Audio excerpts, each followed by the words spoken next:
భారత ప్రధానమంత్రి నరేంద్ర మోడీ కారణ జన్ముడని మాజీ రాజ్యసభ సభ్యులు టీజీ వెంకటేష్ అన్నారు.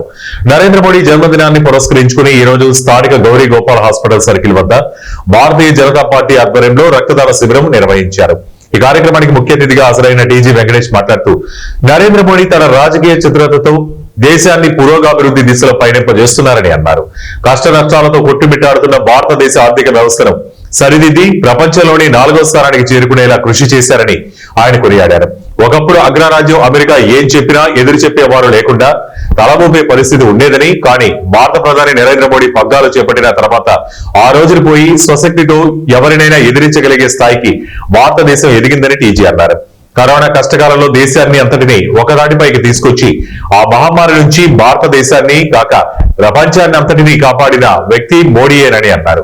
ప్రపంచ దేశాలన్నీ కరోనా మహమ్మారిని ఎదుర్కోవడానికి తలకిందులవుతుండగా మన దేశంలోనే వ్యాక్సిన్ తయారు చేయించి దానిని తొలిసారిగా తన మీదనే ప్రయోగించుకున్న అత్యంత ధైర్యవంతుడు ప్రధాని మోదీ అని ఆయన కొనియాడారు. దేశ హితం కోసం జన్మించిన కారణ జన్ముడైన మోడీ 125 సంవత్సరాల పాటు సంపూర్ణ ఆరోగ్యంతో జీవించి దేశానికి దిశ నిర్దేశం చేయాలని టీజీ వెంకటేష్ కోరారు. అలాగే ఆయన 100 సంవత్సరాల దాకా రిటైర్మెంట్ గురించి కూడా ఆలోచించకూడదని అన్నారు. నరేంద్ర మోడీ జన్మదినాన్ని పురస్కరించుకుని పార్టీ ఆధ్వర్యంలో సమాజానికి ఉపయోగపడే రక్తదాన శిబిరాన్ని ఏర్పాటు చేయడం అభినందనీయమన్నారు. రక్తదాన శిబిరం సందర్భంగా రక్తదానం చేసిన దాతలందరినీ టీజీ వెంకటేష్ అభినందించారు. ఈ శిబిరంలో డాక్టర్ కొట్టే చెన్నయ్య రచించిన జాతీయ స్థాయిలో పద్మ అవార్డులు అందుకున్న వారి చరిత్రను తెలియజేస్తూ అనంత పద్మ కుసుమాలు అన్న పుస్తకాన్ని టీజీ వెంకటేష్ ఆవిష్కరించారు. ఈ కార్యక్రమంలో బీజేపీ యువ మోర్చా రాష్ట్ర అధ్యక్షుడు సునీల్ కుమార్ రెడ్డి, సీనియర్ నాయకులు పోలక్కి రామస్వామి, మాధవీలత తదితరులు పాల్గొన్నారు. ఈ రోజు మన ప్రియతమ నాయకుడు మన ప్రధానమంత్రి గారు మోదీ గారి పుట్టినరోజు. ఇది భారతీయులందరికీ పుట్టినరోజు పండగ. మనకు దసరా వస్తున్నది పండగ. ఆ పండగకు జతకు మోదీ గారి పుట్టినరోజు పండుగ కూడా కలిసి వచ్చిన సుఖం మనకు. మోదీ గారు ఈరోజు అందరూ వచ్చి కార్యకర్తలు వచ్చి రక్తదానం చేస్తున్నారంటే దాని వెనక ఆయన గురించి మనం తెలుసుకోవాలి. ఒక విషయాన్ని, ప్రపంచంలో భారతదేశ గొప్పతనాన్ని, గౌరవాన్ని ప్రపంచానికి చాటి చెప్పిన వాడు.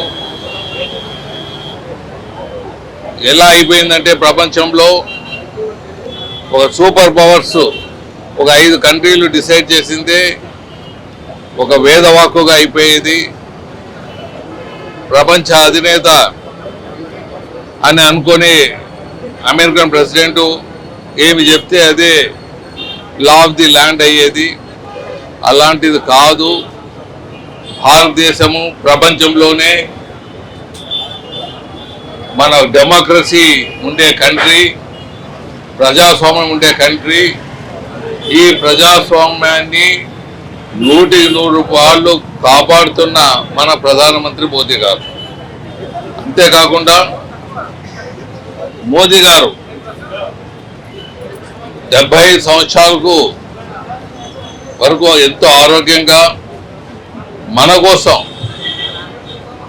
కోసము, మన ప్రజల కోసం, మన దేశాని కోసం ఆయన ఆరోగ్యాన్ని నిరంతరం కాపాడుకుంటూ సేవలు చేస్తూ, మీరు ఒకటి గుర్తుంచుకోవాలి, కరోనాకు మందు కనుగొన్నప్పుడు, కరోనా అటాక్ కాకుండా ఉండేదానికి వ్యాక్సిన్ కనుగొన్నప్పుడు, భారతదేశంలో ఆ వ్యాక్సిన్ ఇంట్రడ్యూస్ చేసేటప్పుడు భారతీయులు ఏర్పాటు చేసిన కనుగొన్న ఆ వ్యాక్సిన్ని వేసుకునే దానికి ప్రజలు భయభ్రాంతులు అవుతారని ఆ రిస్క్ మోదీ గారు వేసుకునే వ్యాక్సిన్కు దేశానికి చాటి చెప్పారు.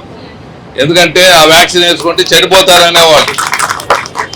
అలాంటిది ఆ చనిపోవటం అనేది మన వ్యాక్సిన్ లేదన్న ప్రాణం పోతే నేనున్నాను ఫస్ట్, నా ప్రాణం పోయిన తర్వాతే ప్రజల ప్రాణం పోతుంది. ఎందుకంటే వేలాది మంది, లక్షలాది మంది, కోట్లాది మంది ప్రాణాలు కాపాడే వ్యాక్సిన్ మన భారతీయులు కనుగొన్నారు. దాన్ని ఇంట్రడ్యూస్ చేయాలి. అలాగే ప్రపంచాన్ని కూడా ఆ వ్యాక్సిన్ని పంపించగలిగాడు. ఆ వ్యాక్సిన్ ప్రపంచాలు కూడా ఫ్రీగా వాళ్ళు కొనుక్కునేదానికి శాత కానప్పుడు, అవకాశం లేనప్పుడు ఆ వ్యాక్సిన్ని ప్రపంచానికి కూడా పంపించాడు. అలాంటి గొప్ప నాయకుడు మన దేశంలో ఉండటం ఇది మన అందరి అదృష్టం.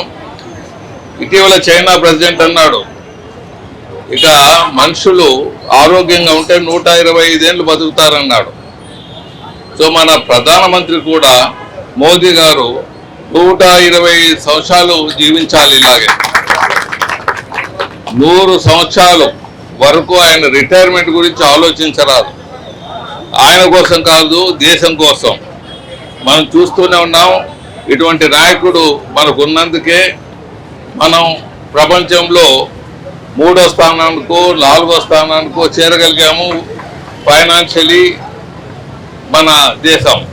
అలాగే 18 ఏళ్ళు 20 ఏళ్ళు ఉంటే చనిపోయే యావరేజ్ ఏజ్ ఉండే ఈ దేశస్తులు ఇప్పుడు 75 సంవత్సరాల వరకు జీవించే భాగ్యాన్ని మన నాయకులు కలిగించారు. ఇవన్నీ మర్చిపోరాదు. సో మన జీవితాల్ని 75 నుంచి 100 సంవత్సరాలు జీవించే విధానం యావరేజ్ రావాలి. ఆరోగ్యంగా ఉండేవాళ్ళు 125 ఏళ్ళు బతకాలి. మరీ ఏం చేస్తారో తెలియదు.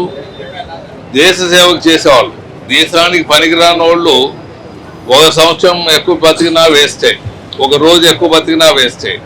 దేశానికి సేవ చేసేవాళ్ళు, నిజంగా సేవ చేసేవాళ్ళు వారు 120 సంవత్సరాలు బతికి జీవించి మిగతా వాళ్ళని కూడా జీవించేలాగా చేసే విధానాన్ని ముందుకు పోతారని కోరుకుంటూ సెలవు తీసుకుంటాం.